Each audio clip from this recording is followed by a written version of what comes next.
창세기 45장 1절에서 15절까지 말씀을 살펴보도록 하겠습니다. 유다의 긴 터널을 들은 요셉은 더 이상 자신의 감정을 억제하지 못합니다. 앞서 두 번이나 형제들 앞에서 눈물을 감췄던 요셉은 형제들에게 자신의 정체를 밝힙니다. 요셉은 자신을 애굽으로 먼저 보낸 분이 하나님임을 거듭 강조하며 위로합니다. 많은 생명을 구원하시는 하나님의 섭리임을 선언하며 형제들에게 아버지와 온 가족을 애굽으로 데리고 올 것을 요청합니다. 눈물의 포옹과 입맞춤 가운데 요셉과 형들의 극적인 상봉이 이루어집니다. 1절에서 3절은 요셉의 정체의 공개와 통곡입니다. 유다의 호소를 들은 요셉은 북받치는 감정을 억누르지 못합니다. 그 정을 억제하지 못하여란 문자적으로 감정을 자제할 능력이 전혀 없다입니다. 요셉은 베냐민을 처음 만났을 때 마음이 타는 듯 하였기에 다른 방으로 가서 울었습니다. 그러나 형제들 앞에서만큼은 눈물을 보이지 않고 그 감정을 억제하였지만 더 이상 자신의 감정을 도저히 제어할 수 없게 된 것입니다. 지금까지 요셉이 그의 가슴속에 쌓아두었던 형제들에 대한 여러 감정이 한꺼번에 폭발하게 된 것입니다. 자신의 감정을 주체할 수 없게 되자 시종들에게 모두 내게서 물러가라고 소리칩니다. 주위 사람들을 물러가게 한 요셉은 그동안 참아왔던 눈물을 쏟아내며 드디어 자신의 정체를 밝힙니다. 요셉의 울음소리가 어찌나 크던지 밖으로 물러난 애굽 사람들에게도 들리고 바로의 궁에도 들렸습니다. 이 눈물은 형제의 과거 행위를 용서하지 못하는 데 흘리는 회한이나 요셉 자신이 당한 고통의 세월에 대한 억울함의 눈물이 아니었습니다.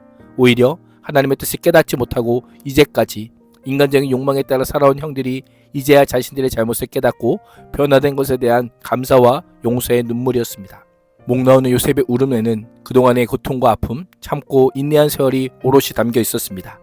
오랜 기다림과 인내 끝에 얻은 열매로 응축된 서러움이 울음으로 분출되자 한참 동안 울었던 것입니다. 요셉은 감정을 추스르고 형들에게 나는 요셉이라 내 아버지께서 아직 살아계시나이까라고 묻습니다. 요셉은 더 이상 야곱은 너희의 아버지로 부르지 않고 내 아버지로 부르며 아버지의 승진을 재차 확인합니다. 아버지가 평안히 생존했음을 이미 들었지만 베냐민의 일로 극심한 고통 속에 있음을 알게 되었기 때문입니다.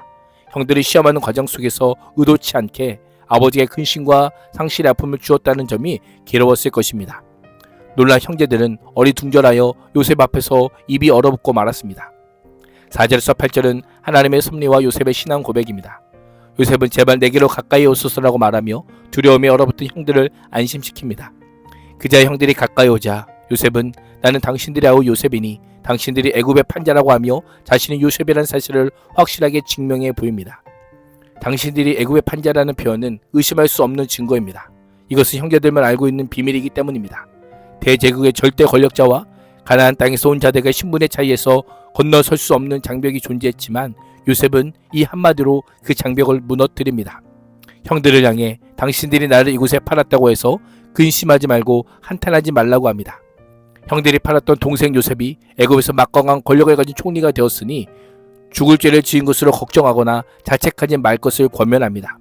형들의 죄를 부정하는 것이 아니라 그를 하나님의 관점에서 새롭게 보게 하려는 요셉의 배려입니다. 요셉은 하나님의 생명을 구원하시려고 나를 당신들보다 먼저 보내셨나이다 라고 합니다. 하나님께서 나에게 주신 사명을 이루기 위해 먼저 애굽으로 보낸받은 자가 되었다라고 고백합니다.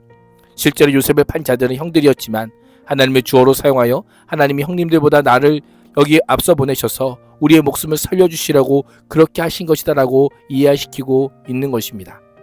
현재 기근이 2년이 지났고 앞으로도 5년 동안 밭을 갈지도 못하고 거두지도 못하는 상황입니다. 하나님이 형들을 큰 구원으로 살릴 계획뿐 아니라 형님들의 자손을 이 세상에 살아남게 하시려고 자신을 먼저 보내셨다라고 합니다.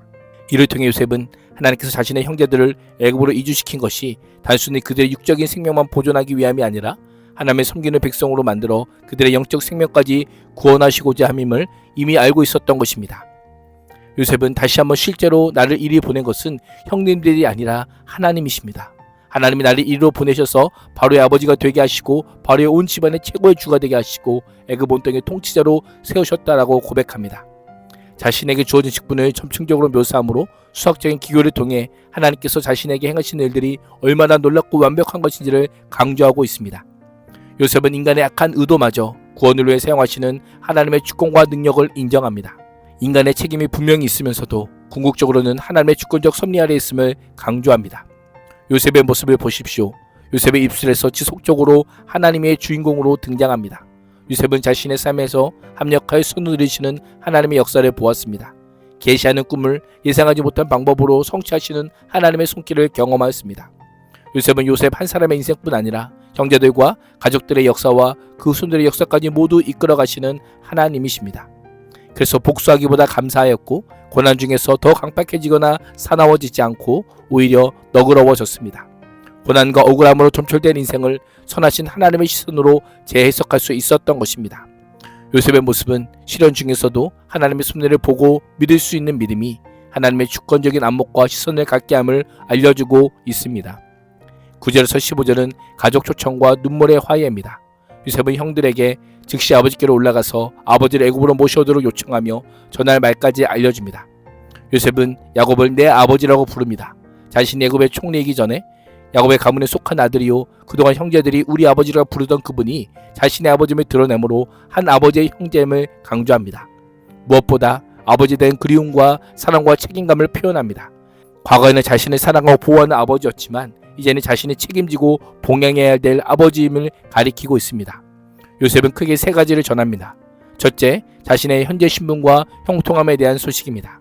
요셉은 아버지에게도 하나님이 자신의 애굽의 주로 세우셨음을 전하라고 합니다. 이를 통해 아버지 야곱이 안심하고 이주할 수 있는 신앙적 근거를 제시합니다. 둘째, 거저지와 보호에 대한 약속입니다. 아버지께서 고센 지역에 사시면서 저와 자신과 가까이 지낼 것이라고 합니다. 고센은 나일강 삼각주 동쪽에 위치한 초원지대로 당시 왕실이 위치한 수도와 매우 가까웠습니다. 아버지의 여러 아들과 손자를 거느리고 양과 소와 모든 재산을 가지고 오면 된다고 하며 가문 전체의 이주와 정착을 위한 초청임을 다시 한번 확실히 합니다. 셋째, 5년의 흉년이 지속되는 동안 책임지고 부양할 것을 약속합니다. 요셉은 5년의 기근이 더 남았음을 상기시키며 이주의 현실적인 이유를 강조합니다. 12절에 따르면 요셉은 당신의 눈과 나의 아우 베냐민들의 눈에 보는 것은 당신들에게 이 말을 하는 바로 나입니다 라고 합니다. 자신의 말이 통을 거치지 않은 자신의 입에서 나온 말임을 다시 한번 상기시키며 아버지에게 그대로 전할 것을 당부합니다. 자신이 애굽에서 누리고 있는 영화와 형님들이 직접 본 모든 일을 아버지께 다 말씀드리고 속히 모셔오라고 재촉합니다. 모든 말을 마친 뒤 요셉은 형제들과 상봉의 정을 나눕니다. 요셉이 베냐민의 목을 얼싸안고 울자 베냐민도 요셉의 목을 안고 옵니다. 요셉이 형들과도 하나하나 다 입을 맞추고 부둥켜 안고 울었습니다. 이를 통해 요셉이 형들을 받아들이고 용서했음을 보여줍니다. 그제서야 애굽의 총리 신분 앞에서 주눅 들어있던 형들의 마음이 풀어져 요셉과 이야기를 나누게 됩니다. 요셉이 보인 용서를 통해 요셉과 형제들의 관계가 치유되고 회복됩니다. 모든 분노와 보복심, 두려움과 근심과 자책은 눈 녹듯 사라지고 그 자리에 새로운 생명이 싹트게 됩니다. 요셉이 먼저 내미는 손길에서 십자가의 주님의 용서와 사랑을 보게 됩니다. 먼저 오신 예수님의 사랑이 우리의 죄를 용서하였고 하나님과 관계를 회복했음을 기억하며 십자가 용서를 아는 자로 먼저 용서의 손길을 내미는 삶을 살 수 있기를 주님의 이름으로 축복합니다. 기도하겠습니다. 하나님, 우리 아픔과 과거까지도 구원의 손으로 이끄시는 주님의 손길을 믿게 하시고 먼저 손 내미는 믿음으로 새로운 삶을 살아가게 하여 주옵소서. 예수님의 이름으로 기도합니다. 아멘.